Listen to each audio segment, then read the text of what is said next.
Welcome back to the Grave of the Shadows. Before we begin, a huge thanks for your support. If you love chilling true crime stories, make sure to subscribe and hit that bell icon so you never miss a mystery. Now, dim the lights, and let's dive into tonight's haunting tale.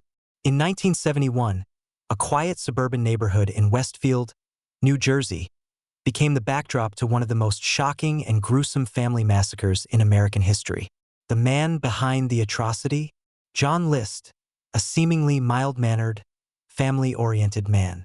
But beneath his calm exterior lay a darkness that no one could have predicted. On November 9, 1971, List methodically and coldly murdered his mother, wife, and 3 children. What made this case even more chilling was not just the brutal killings, but John List's chillingly calm demeanor afterward. Instead of fleeing in panic or showing remorse, he acted as though nothing was amiss.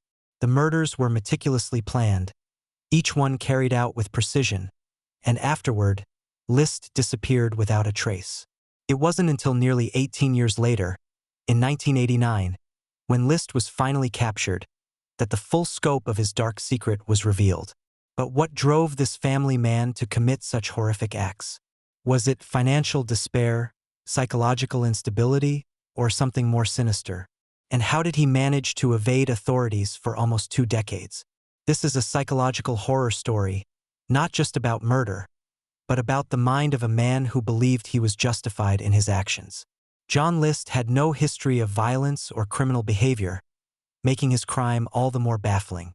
But the reason behind his actions, and his cold, calculated approach, runs far deeper than anyone could have imagined. Tonight, we'll uncover the details of the family massacre, explore the psychological reasons behind List's actions, and examine how he managed to evade justice for so long. Was John List a product of his environment, or was he inherently evil? Stay with us as we dig into the chilling story of John List, the man who killed his family and disappeared into the shadows. John Emil List was born on September 17, 1925, in Bay City, Michigan, into a family that would play a significant role in shaping his psychological profile. Raised by a strict, authoritarian mother, John's childhood was far from ideal. His father, who was absent for much of John's early life, had a profound impact on him, but it was his domineering mother, Alma, who became the central figure in his world. Alma was a deeply religious woman, often subjecting John to a rigid upbringing where perfection was demanded. She was a woman who, according to many accounts, was emotionally cold and critical. John grew up in an environment where emotional expression was limited, and success in life was measured by strict adherence to authority and societal expectations. Alma's harsh demeanor likely planted the seeds for John's later emotional detachment. It was clear that her control over him was absolute, and this would have long-lasting effects on John's psyche. John's military career was another pivotal chapter in his life. After graduating high school, he enlisted in the U.S. Army during World War II, where he served as a trainee in the Army's Military Intelligence Division. The experiences of war left John somewhat reserved and introverted, but this period also gave him a sense of discipline and structure that he later tried to apply to his own life. However, he never spoke much about his experiences in the military, keeping those memories hidden and largely unexplored. After the war, John attended the University of Michigan, where he earned a degree in business administration. With his academic background and military training, John seemed poised for a successful future. In 1950, he married Helen Morris Taylor, a woman who, despite her own mental health struggles, appeared to be an ideal match for him. Helen had been previously married, and together they had one son, John Jr., whom John was devoted to. However, their marriage quickly began to show signs of strain. As a couple, John and Helen seemed to be an outwardly respectable family, but privately, their relationship was fraught with tension. Helen struggled with mental health issues, including depression, which only worsened as the years went on. Despite their growing difficulties, John kept up appearances, never seeking professional help for either his own psychological struggles or Helen's. For John, the image of the perfect family was far more important than addressing the underlying issues. Over the years, the couple had 3 children: Patricia, Frederick, and John Jr. Though John presented himself as a loving father, his authoritarian nature often led to conflict. John was a man who believed in rigid discipline, and his parenting style was no different from the way he was raised. His children were expected to follow rules without question, and any deviation from the prescribed behavior was met with harsh discipline. Helen's depression, combined with John's authoritarian approach, created a toxic household environment that only fueled John's frustrations. Despite his family's outward appearance of success, John faced mounting financial difficulties. His job as an accountant wasn't providing the stability he had hoped for. In the early 1970s, John and his family were living beyond their means, and his financial troubles were becoming a source of immense stress. John's pride, instilled in him by his mother, prevented him from asking for help or acknowledging that his family was living in dire straits. The financial struggles led John to make a decision that would change everything: the decision to kill his family. John List had always been a man who placed great value on the appearance of success. He feared that his family's financial ruin would destroy the image of perfection he had worked so hard to build. To him, the only way to prevent the disgrace of bankruptcy and social failure was to eliminate what he saw as a burden: his wife, children, and mother. But the question remains: what drove John List to make the ultimate decision? Was it merely the result of financial strain? Or was there a deeper psychological issue at play? Could his strict upbringing and emotionally repressed nature have led to a complete breakdown? The answer, it seems, lies in the complex combination of factors that made John List the man he ultimately became, a man capable of committing the unthinkable. As the early 1970s unfolded, John List's life began to unravel in ways that would eventually lead to the horrific killings of his family. The financial struggles, his unyielding desire for control, and the increasing psychological pressures built up over time, creating a perfect storm that pushed John over the edge. It wasn't just the mounting debt or the inability to maintain the facade of success that led him to take such drastic measures. It was the culmination of years of emotional suppression, financial desperation, and an intense desire to maintain his idealized version of family life. The financial crisis by 1971, John List's life had become a tangled web of debt, pressure, and failure. His work as an accountant had never brought him the financial success he had hoped for, and despite his education and military background, he struggled to make ends meet. List's family had fallen into financial ruin, and his inability to admit that his situation had become untenable made things even worse. His pride, instilled by his mother and reinforced by his desire to uphold the image of a successful, well-to-do family, prevented him from reaching out for help or even discussing the financial difficulties with his wife, Helen. At the time of the murders, John List was deep in debt. He had been struggling with multiple unpaid loans, credit card bills, and the mounting cost of living. The family's once wealthy lifestyle had become unsustainable, and the financial stress was beginning to take its toll on List. But John's pride prevented him from taking a less drastic course of action. He feared that admitting his financial troubles to his wife and children would bring shame, and that shame would destroy everything he had worked to build. John had always placed a heavy emphasis on appearances. He feared that the family's financial ruin would destroy their reputation and social standing, and in his mind, there was only one way to ensure that they would avoid disgrace: by eliminating the problem entirely. His mother had always instilled in him the belief that failure was worse than death, and John took that belief to heart. The strain of family life, it wasn't just financial strain that led John to the point of murder. His family dynamic was equally responsible. Helen List, who had been suffering from depression for years, was another source of tension in the household. Although John tried to maintain control over every aspect of the family's life, he was unable to fix his wife's mental health issues. Helen's emotional struggles worsened over time, adding even more stress to the already fragile home life. John was also burdened by the pressure of maintaining control over his children, particularly his son John Jr. and his two teenage daughters, Patricia and Frederick. John's authoritarian approach to parenting led to conflicts, and he became increasingly frustrated with their behavior.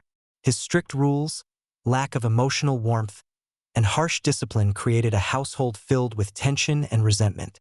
This isolation, both emotionally and physically, led John to feel that he had lost all control over his family. Instead of seeking professional help for his wife or communicating openly with his children, he retreated further into himself, internalizing his frustration and anger. The lack of emotional connection with his children was especially damaging. John had an idealized vision of what family life should be, a perfect, well-behaved family that adhered strictly to his rules and values. But his children, particularly his son and daughter, were beginning to rebel. They were at an age where they were questioning his authority and rebelling against his strict discipline. John found himself losing the control he so desperately sought, and the thought of losing that control, or worse, having his family exposed as a failure, was too much for him to bear. The strain on his marriage, John's relationship with his wife, Helen, had long been strained. Her depression had escalated over the years, and despite his best efforts to keep their issues hidden, it was becoming impossible for John to ignore. Helen had been taking medication for her depression, but her mental health continued to deteriorate. Her emotional state only added to John's already heavy burden. Instead of showing compassion for his wife, he felt a growing resentment towards her, and the way her illness had further complicated his life. Helen's behavior was unpredictable, and John began to see her as another obstacle standing in the way of the life he had envisioned. While he maintained an outward appearance of a loving husband and father, behind closed doors, the emotional distance between him and his wife grew. John found himself emotionally detached from his family, which only fueled his growing sense of isolation. Helen's mental state, coupled with the ongoing financial struggles, made John feel like there was no way out. He began to see his wife and children as burdens, weighing him down and preventing him from achieving the life he had always dreamed of. His desire for control, both in his professional and personal life, had led him to a breaking point. The family that had once been the center of his existence was now the very source of his unhappiness. The final decision on November 9, 1971, John List made the fateful decision that would forever change the lives of his family and his own. The culmination of years of financial hardship, emotional strain, and a warped sense of responsibility led him to believe that murder was the only solution. He no longer saw his family as people he loved but as obstacles in the way of his idealized life. That morning, after a series of long and unsettling thoughts, John List methodically began his plan. He knew that he would have to kill his wife, children, and his mother to rid them of what he perceived as an unbearable burden. He believed that, by doing so, he was protecting them from the shame of financial ruin and the embarrassment of failure. His warped sense of morality told him that death was better than the disgrace of a broken family. The path to murder List's plan was calculated, and his execution of it was precise. He began by killing his wife, Helen, as she sat in the kitchen. He shot her in the head, ensuring she wouldn't suffer. Next, he killed his mother, who was upstairs, with a similar coldness. His 2 daughters were killed in their rooms, and finally he shot his son, John Jr., before turning the gun on himself. But, instead of ending his life as planned, John List decided to escape and start a new life. On November 9, 1971, John List's carefully planned and methodical killings began.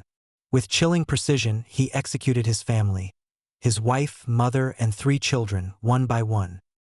His demeanor, as ever, remained cold, calculated, and disturbingly calm. John had planned the murders for weeks, considering every detail to ensure his actions would be as efficient and controlled as possible. What was even more terrifying was the total absence of emotion during the killings. List didn't flinch. He didn't hesitate. He had decided what needed to be done, and nothing, it seemed, could stand in his way. The first victim, Helen List, began with his wife, Helen, who had been suffering from depression for many years. Their relationship was strained, and she had struggled with mental illness for much of their marriage. Despite the efforts of John to maintain control over every aspect of their family life, Helen's mental health had deteriorated, and John's growing frustration with her only fueled his resentment. He had become detached from her, and in his warped mind, she had become another obstacle in his pursuit of an ideal family life.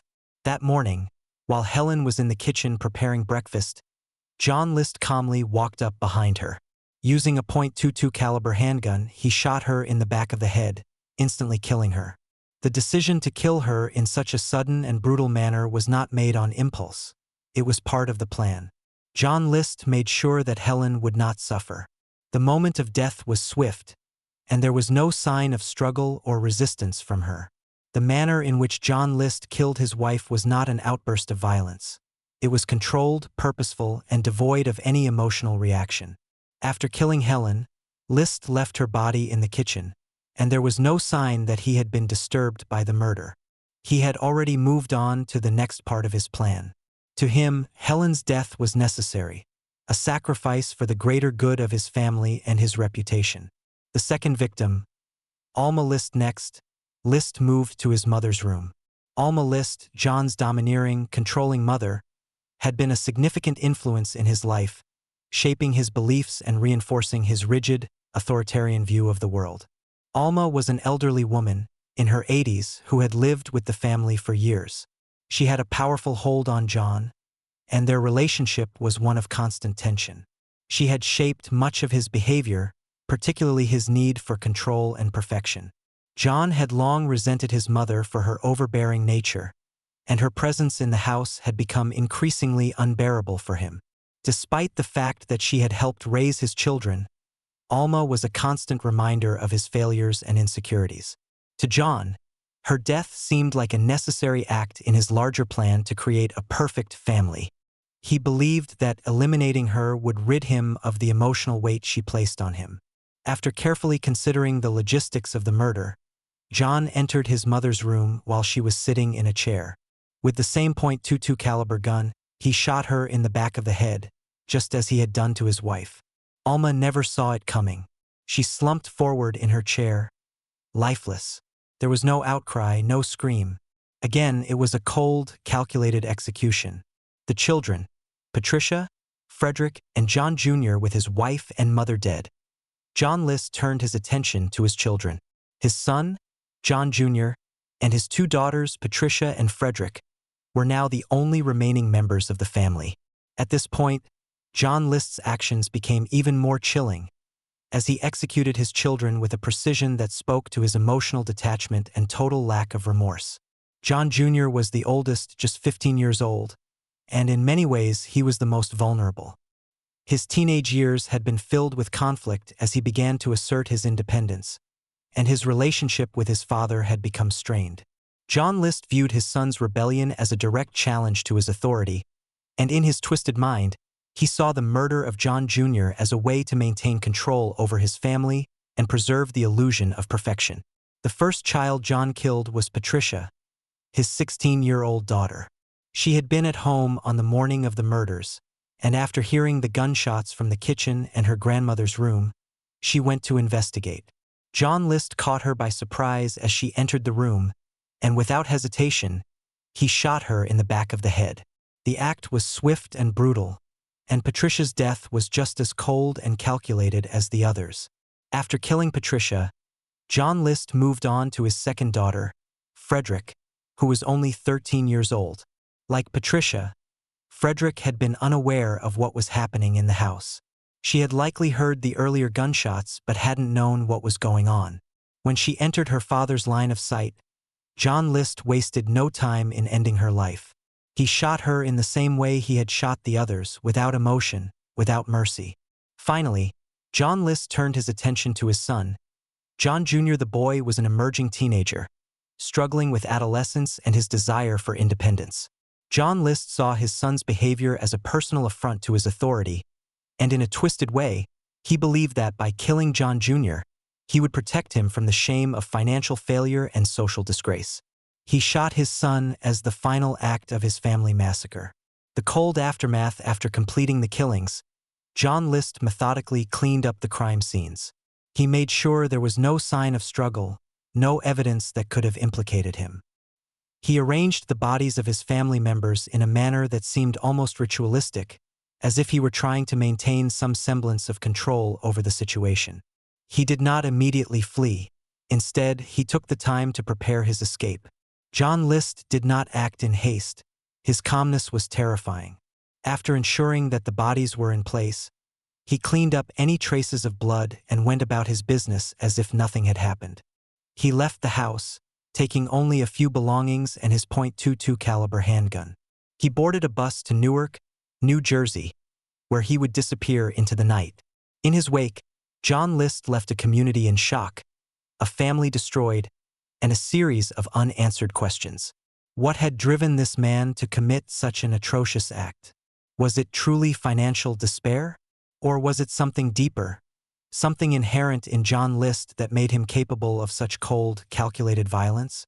After carrying out the brutal murders of his wife, mother, and children, John List's chillingly calm demeanor remained as he executed the next phase of his carefully devised plan: his escape. Instead of fleeing in panic or showing any sign of guilt, List remained calm, methodical, and precise.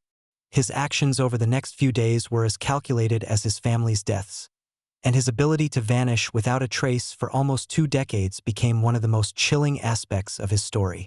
The initial escape after completing the murders, John List took the time to cover his tracks.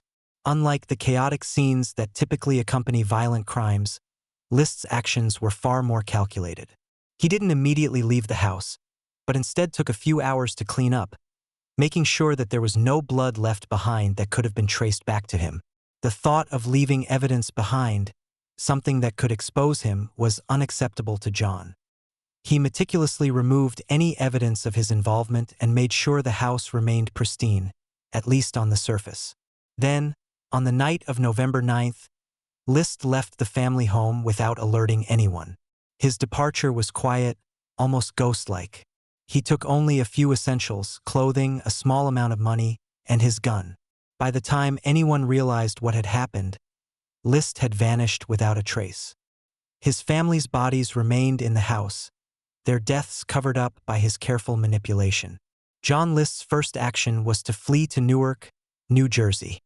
His plan was not to leave the state entirely but to stay close enough to avoid suspicion while being far enough away to avoid immediate detection. He rented a room in a small boarding house in the city under a false name, staying out of sight. He had always been cautious, avoiding unnecessary attention, and this was no different. He carefully selected a room with no windows, ensuring he would not be spotted. A new identity and a new life. List knew that his most immediate concern was not just escaping detection but crafting a completely new identity for himself. He needed to vanish to make sure that there was no trail that could lead back to him. His previous life, the one that included his wife, children, and mother, was to be erased from existence. In Newark, John List began to assume a new life under the alias Bob Clark. He secured a job as an accountant, taking work that allowed him to blend in with the background. His ability to slip into a new role without suspicion was impressive, as List was a man with a calculating mind who understood how to hide in plain sight. With his new identity in place, List began to live a relatively quiet life. His actions were so measured and controlled that, for many years, no one had any reason to suspect the man who lived under the alias Bob Clark. He rented a room, held down a steady job, and maintained a quiet, uneventful existence, all the while avoiding any hint of his past life. For nearly 18 years, John List managed to stay under the radar, and it was only through sheer luck that the trail eventually grew cold. The FBI's search and the national hunt. As the weeks and months passed after the murders, the authorities began to realize that something was terribly wrong. The List family had simply disappeared. No one in the neighborhood had seen them for days, and their absence seemed increasingly strange.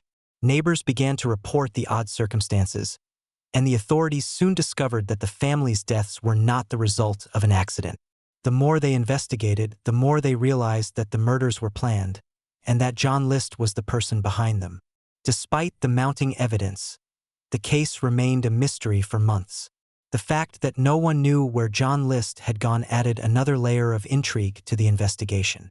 His background, job history, and social connections made it difficult for authorities to pinpoint his whereabouts. With no immediate leads and the lack of physical evidence tying him to any other locations, the case went cold for some time. But as the years passed, the FBI and local authorities kept the case on their radar, launching investigations that spanned the entire country. In the mid-1980s, America's Most Wanted, the popular crime-fighting television show, decided to feature the case of John List. This broadcast would prove to be the breakthrough the FBI needed. By this time, John List had assumed a completely new life, married again and even having children with a woman who had no idea about his dark past. But this new life wasn't as secure as List hoped. The television broadcast exposed him to the public, and soon a tip from a viewer helped authorities track down the man living as Bob Clark. The breakthrough, a public identification in 1989, John List was finally caught, not through a painstaking investigation or forensic evidence, but through a simple recognition by someone who saw his face on television. A woman who had once worked with Bob Clark, John List's alias, in Denver, Colorado, recognized him immediately when she saw the episode of America's Most Wanted. She contacted the authorities, and the police moved quickly to apprehend the fugitive. When authorities confronted him, List remained calm, even though he was finally face to face with the consequences of his actions. The same chilling demeanor he had displayed after the murders was now evident in his arrest. His identity was confirmed, and John List was taken into custody after almost 18 years on the run. List's ability to maintain his calm even in the face of capture shocked many. His ability to evade authorities for nearly 2 decades reflected his meticulous planning, emotional detachment, and ability to blend into the background. It was clear that his life as Bob Clark had been built on a foundation of complete control over his appearance, his actions, and even his emotions. The arrest. A chilling reaction. John List was arrested in Virginia and brought back to New Jersey for trial. At the time of his capture, List showed no emotion. He simply went through the motions as if he were attending another day at work. The man who had murdered his family, who had lived under a false identity for years, still exhibited the same cold detachment that had defined his life since he first committed the crime. The authorities were struck by his lack of remorse. As they questioned him, List explained his actions in a matter-of-fact tone, as if discussing any other mundane issue. He explained that he believed the murders were necessary, that he had done the right thing, and that he had saved his family from the shame of financial ruin. His justifications were chilling to hear, and his calmness only deepened the horror of his actions. After the murders in November 1971, the authorities were left with more questions than answers. The brutal killings of Helen List, Alma List, and their 3 children, Patricia, Frederick, and John Jr., shocked the quiet community of Westfield, New Jersey. As the days passed and the bodies remained undiscovered in the family's home, the authorities grew increasingly alarmed. The absence of the family was strange, and the circumstances surrounding their disappearance were unlike anything they had ever encountered. But it wasn't just the crime that stumped law enforcement. It was the fact that John List had seemingly vanished into thin air, leaving no trace behind. The initial investigation. A cold start. The investigation began with a missing persons report, but it didn't take long for the authorities to realize that this was no ordinary case. The bodies of the List family were discovered, and the brutal nature of the killings quickly became apparent. What struck the investigators most, however, was the chilling calmness of the crime scene. It was clear that these murders had been planned meticulously. There were no signs of struggle, no signs of forced entry, and no evidence of any emotional outburst. This was the work of someone who had thought through every detail, someone who was in complete control of the situation. However, John List's disappearance only added to the mystery. The authorities had no leads. The family's cars were still in the driveway, and neighbors had not noticed anything suspicious. Despite this, there was no indication of where John List had gone. He was a ghost, vanishing without a trace. Investigators were left grasping at straws, hoping for a break that could lead them to the killer. The case began to cool as the months passed, but the FBI eventually took over, given the national interest in the case. Despite their best efforts, there were still few clues as to where John List had gone. He had left behind no significant evidence, no clear trail, and no immediate suspects. The case was filed under cold cases, as the search for List seemed like an impossible task. The media's role in the investigation. The case stagnated until the mid-1980s, when the role of the media became a pivotal force in solving the case. America's Most Wanted, a popular crime-fighting television show, aired an episode about the List murders in 1989. The show, hosted by John Walsh, was known for its ability to track down fugitives by showing their photos and details about their crimes. For John List, it would prove to be the turning point in the case. The episode was aired nationwide, and it was a watershed moment in the case. List's face was broadcast to millions of viewers, and soon, the FBI began receiving tips from the public. The media's role in the investigation was invaluable. Before the America's Most Wanted broadcast, the search for John List had been virtually stagnant, with only a few solid leads. But after the episode aired, the case was suddenly thrust back into the public spotlight. List's face became a part of the nation's consciousness. This, along with his new identity, would lead to the breakthrough that authorities desperately needed. The tip that led to his capture, the key to his capture, came from a woman who had seen the America's Most Wanted episode. She was a former neighbor of the man living under the alias Bob Clark in Richmond, Virginia. When she saw List's face on TV, she immediately recognized him as the man she had known as Bob Clark. She contacted the authorities, and her tip led the FBI to finally track down John List. On June 1, 1989, John List was apprehended after being on the run for nearly 18 years. His capture was the result of an astonishing feat of public awareness. The involvement of the media, especially America's Most Wanted, played a crucial role in bringing John List to justice. Without the public's involvement in identifying him, List might have continued to live under the radar for even longer, perhaps indefinitely. The psychological impact of public exposure when John List was apprehended, it was not just the culmination of an 18-year search. It was the realization that someone who had appeared so ordinary, a man who had once been a respected member of the community, had been living a completely different life under a false identity. His capture forced the public to confront the terrifying possibility that an individual capable of such brutal acts could hide in plain sight for years, creating a new identity and continuing to live without anyone suspecting his true identity. The media coverage surrounding the case also forced society to reconsider its understanding of criminal psychology. The cold, calculated nature of List's actions, combined with his ability to remain undetected for so long, led many experts to reevaluate how law enforcement approached fugitive cases. In many ways, List's ability to hide for almost 2 decades revealed the vulnerability in the system, where one man could slip through the cracks for so long, evading capture and living a completely different life. The lasting impact of the case, John List's case, remains one of the most haunting in true crime history. His ability to kill his family without remorse, and his chilling calmness in the aftermath, showed a psychological detachment that stunned investigators. The role of the media in his capture cannot be overstated. Without America's Most Wanted, the search for List would have continued much longer, and the case might have remained unsolved for years, if not indefinitely. In the end, John List was captured and brought to justice, but the story of his disappearance, evasion, and the role of the media in solving the case remains a powerful reminder of the impact of public engagement and the media's ability to help solve cold cases. After 18 long years, John List's past finally caught up with him. The man who had murdered his entire family in cold blood, then vanished without a trace, was about to be brought to justice.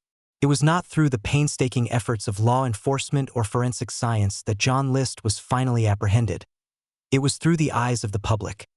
His chilling calmness, even in the face of capture, only added to the horror of his case. The identification breakthrough in 1989, after nearly 2 decades of hiding, John List's image was broadcast to millions of viewers on the America's Most Wanted television show. The episode, which featured a segment on List's crimes, was the turning point in the search for him. For years, he had lived under the alias Bob Clark in Richmond, Virginia, a quiet and unsuspecting town. His life in Virginia was remarkably mundane. He had remarried, changed his name, and even started a new family. To those who knew him as Bob Clark, he was just another middle-aged man going about his business. However, after the broadcast, a woman who had known Bob Clark, who was, in fact, John List, immediately recognized him. The woman had been a neighbor of List's while he was living in Richmond. She had seen the show and instantly identified him as the man she had once known. Disturbed by the recognition, she contacted the FBI, giving them the vital tip that would finally lead them to John List. The authorities move in upon receiving the tip. The FBI quickly moved to investigate. List's alias had been exposed, and authorities had a confirmed lead. The FBI was now able to trace his movements, and they began to focus their efforts on his last known location. The man who had evaded law enforcement for nearly 2 decades was now about to face the consequences of his chilling actions. The authorities worked swiftly. They confirmed that Bob Clark was, in fact, John List, the man responsible for the 1971 family massacre. The years of evasion had ended. At last, the infamous fugitive would be brought to justice. The arrest. John List's calm demeanor when John List was finally confronted. He did not resist. The man who had ruthlessly killed his family without emotion, who had evaded capture for years, now faced the reality of his past catching up to him. It would have been reasonable to expect some sort of emotional reaction from someone who had been on the run for so long, perhaps fear, guilt, or remorse. Yet, List's response was disturbingly calm. Upon being arrested, John List exhibited the same chilling composure he had shown after the murders. He did not show panic or shock. He was simply matter-of-fact, as if his capture was a mundane occurrence. It was as if he had already reconciled with his fate and was prepared for whatever consequences might come. When the authorities explained to him that he was being arrested for the murders of his family, John List made no attempt to deny it. Instead, he calmly explained his actions to the officers. He justified the murders by claiming that his family was better off dead than living in poverty and disgrace. He even spoke of his religious beliefs, suggesting that he believed he was carrying out God's will by eliminating his family in order to save them from the shame of financial ruin. His chilling justification revealed the depth of his detachment from the brutal reality of what he had done.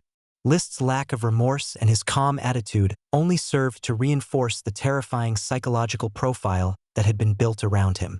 This was not the behavior of a man who was distraught over his actions. It was the behavior of a man who was completely disconnected from the lives he had taken. The public reaction when John List was arrested, the public was shocked. For years, List had been one of America's most wanted fugitives, and the case had been featured in countless articles, news segments, and crime shows. His face had been broadcast on America's Most Wanted. And now, after almost 2 decades of running, the fugitive had been captured. But even more chilling was the fact that John List had lived a relatively normal life, marrying a new woman and even fathering children under a new name. The community was horrified to learn that the man who had been living among them had once been the family Annihilator they had heard so much about. When the news of List's capture spread, it sent shockwaves through the country. People were horrified not just by the fact that he had committed such gruesome murders, but by the coldness with which he had carried out his plan and the calm with which he had lived after. The idea that someone could commit such horrific acts and then return to society without showing any signs of guilt was both terrifying and fascinating to the public. List's ability to evade capture for so long was a testament to his ability to manipulate his environment and blend into the background, making him seem like just another regular person. The aftermath of his arrest: once John List was arrested and returned to New Jersey, he was put on trial for the murders of his wife, mother, and children. During his trial, List exhibited the same detachment and calm demeanor he had shown during his arrest. He explained his actions in a dispassionate, almost clinical manner. His justification for the murders, believing he was saving his family from disgrace and sin, seemed to fall on deaf ears as the court and the public reacted with outrage and disbelief. John List was convicted of 5 counts of murder and sentenced to life in prison. The shocking nature of his crime and his lack of remorse became a part of criminal lore. His ability to disappear for so long and his chilling composure throughout the entire process left a lasting impression on everyone involved. John List's case continues to fascinate criminal psychologists and researchers alike. His ability to execute a brutal family massacre, then disappear for 18 years without ever displaying a shred of remorse, presents a chilling psychological puzzle. What motivated this man? What was going on inside his mind? Was he a psychopath? Or was he simply a deeply disturbed man pushed to the brink by external circumstances? To understand John List's actions, we must take a deep dive into his psychological profile, examining his upbringing, personality traits, and the possible psychological conditions that may have led him to kill his entire family. Early life and influences. John List's early life played a critical role in shaping his views, attitudes, and behaviors. He was born in Bay City, Michigan in 1925 to a strict, authoritarian mother, Alma, and a largely absentee father. Alma was a domineering, religious woman who demanded perfection from John and instilled in him a sense of guilt and shame when he failed to meet her rigid standards. She was the dominant figure in John's life, often making decisions for him and enforcing her moral code with heavy-handed discipline. It's likely that Alma's extreme control over John led to emotional repression. John learned early on to suppress his feelings, his desires, and his needs.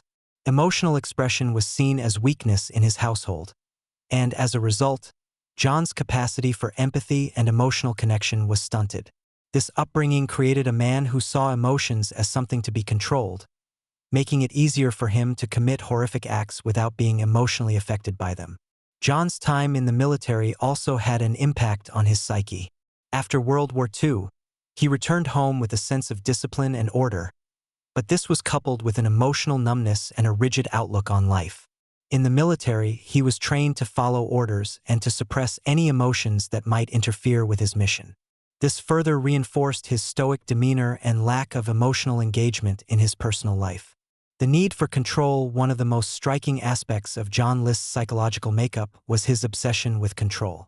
List craved power and authority in every aspect of his life, and this was most evident in his relationship with his family. His authoritarian parenting style, which he modeled after his mother's strict control, left little room for autonomy or emotional expression. The idea of losing control, whether through financial instability, personal failure, or rebellion from his children, was intolerable to John. In his mind, it was better to eliminate the source of this perceived chaos than to face the shame of failure. The financial troubles that John faced in the years leading up to the murders were a direct threat to his carefully constructed image of success. His inability to provide for his family, despite his education and military background, wounded his pride deeply.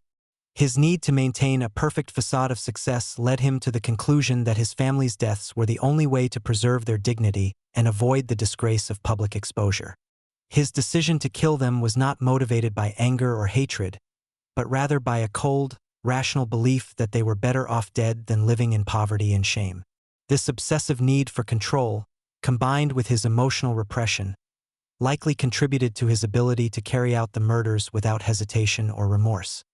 He had convinced himself that he was acting for the greater good, that his family's deaths were justified, and that he had no other option.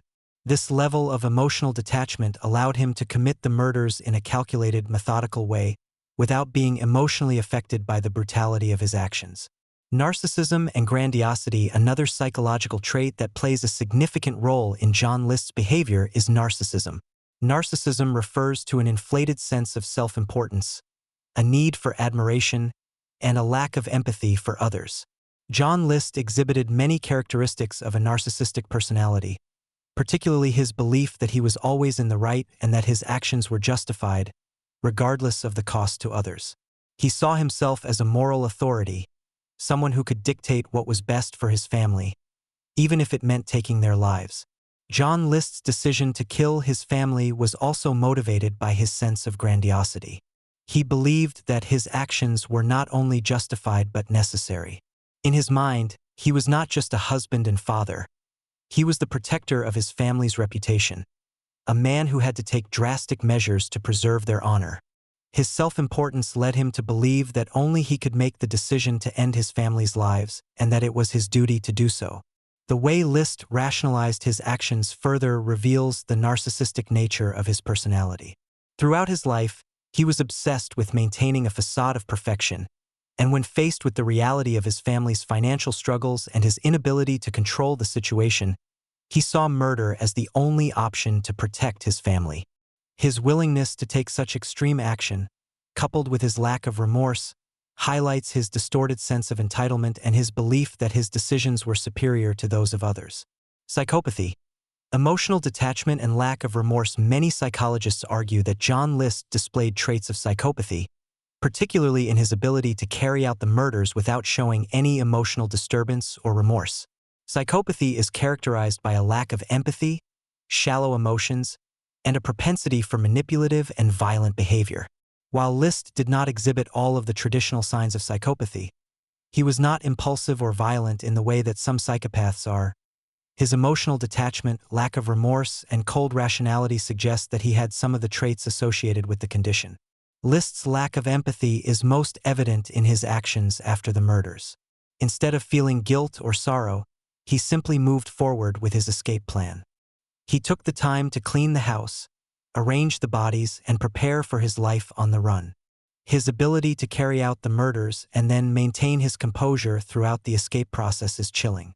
It is as though he saw his actions as justified and did not view his family as real people, but rather as obstacles that needed to be removed. The religious justification. Finally, it is important to consider the role of religion in John List's psyche. List was a deeply religious man, and his Lutheran beliefs played a significant role in his justification for the murders. He believed that his actions were part of God's plan, that he was acting as an instrument of God's will by removing his family from the path of sin and shame. His religious beliefs, however, were twisted and warped by his narcissism and need for control. Instead of seeing his faith as a source of compassion and empathy, List used it as a tool to rationalize his horrific actions. Conclusion. A complex psychological portrait. John List's psychological profile is a complex mixture of narcissism, psychopathy, control issues, and emotional repression. His ability to carry out the murders without remorse, his lack of emotional reaction to the deaths of his family members, and his ability to live under a false identity for nearly 2 decades suggest that he was deeply disconnected from reality. His crimes were not the result of a momentary lapse in judgment but the culmination of years of emotional suppression, narcissistic tendencies, and a distorted sense of morality. Understanding the psychological forces at play in John List's life gives us a chilling insight into the mind of a family annihilator. Someone who is capable of committing unspeakable acts without remorse and who can live among us for years without ever revealing the darkness within. After John List was apprehended in 1989, the final chapter of his chilling case began. His arrest, though a relief to the community and the nation, was just the beginning of the long legal process that would follow. The trial was a significant event, drawing national attention as the shocking details of his murders and his 18 years on the run became public knowledge. What followed in the courtroom was a psychological battle that would leave a lasting impact on both the justice system and the public's understanding of family annihilators. The legal proceedings. Once John List was brought back to New Jersey, he was charged with 5 counts of first-degree murder, the murders of his wife, his mother, and his 3 children. The public's reaction was a mixture of horror and disbelief. Many had watched the televised segment on America's Most Wanted and followed the case. But the chilling reality of the man who had been hiding in plain sight was something that still seemed hard to comprehend. List's defense team attempted to argue that he was suffering from diminished capacity at the time of the murders, claiming that his financial and emotional stress had driven him to commit the killings. They suggested that he was not fully aware of his actions due to his depression, which they argued clouded his judgment. However, the prosecution countered this argument with strong evidence of the premeditated nature of the murders. John List had planned the killings carefully, even going so far as to arrange his family's bodies and clean up the crime scene. This, combined with his ability to evade capture for nearly 2 decades, showed that he was not acting under extreme emotional distress but with cold and deliberate calculation. John List's calm demeanor throughout the trial only added to the chilling nature of his case. He did not show any visible signs of remorse for what he had done.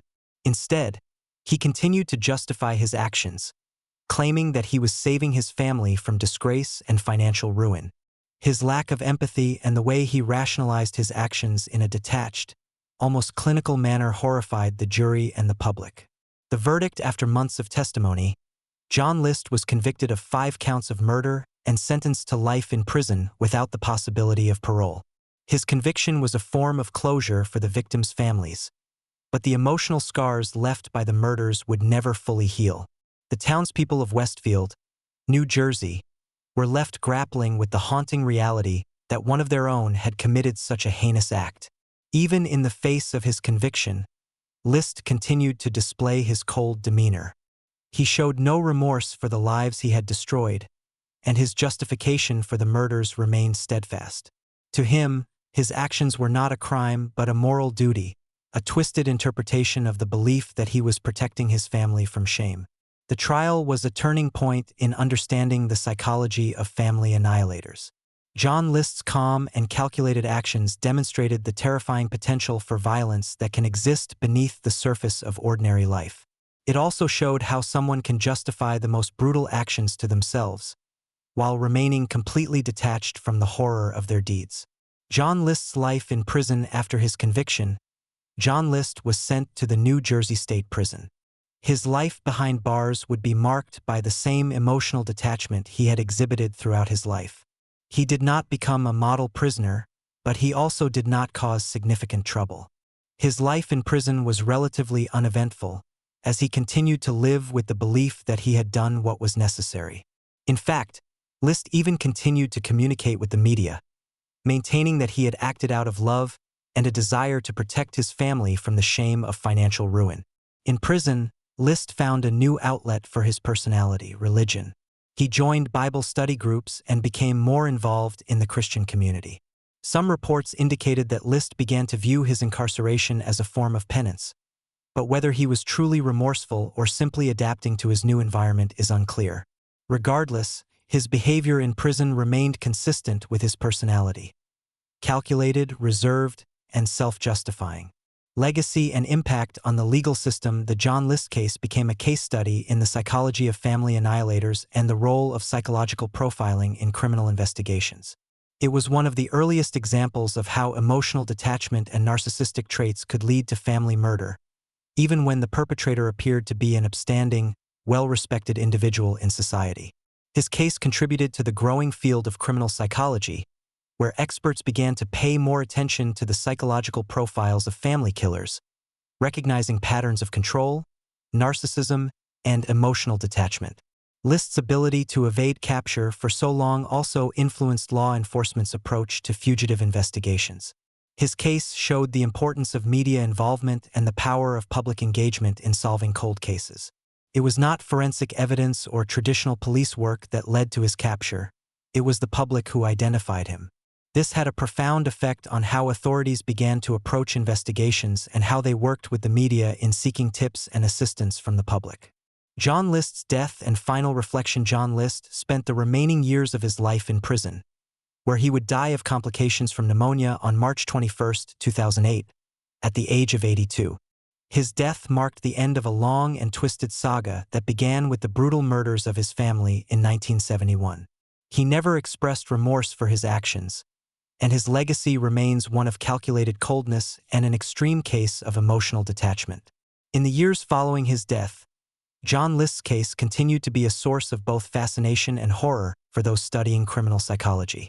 His ability to rationalize his family's murder and live with that justification for nearly 2 decades remains one of the most chilling aspects of his case. It serves as a reminder of how deeply psychological factors can shape the actions of individuals, and how those who seem most ordinary on the surface can harbor dark, disturbing tendencies beneath. The story of John List is a chilling reminder of the darkness that can lie hidden beneath the surface of everyday life. On the outside, John appeared to be an upstanding, devoted father and husband, a man who lived by a strict moral code, shaped by his domineering mother and his religious beliefs. Yet beneath this carefully constructed facade was a man capable of unspeakable violence, who, in a cold and methodical manner, annihilated his family to preserve his image of success and protect them from the shame of financial ruin. The tragic events of November 9, 1971, were not the result of a sudden outburst of violence.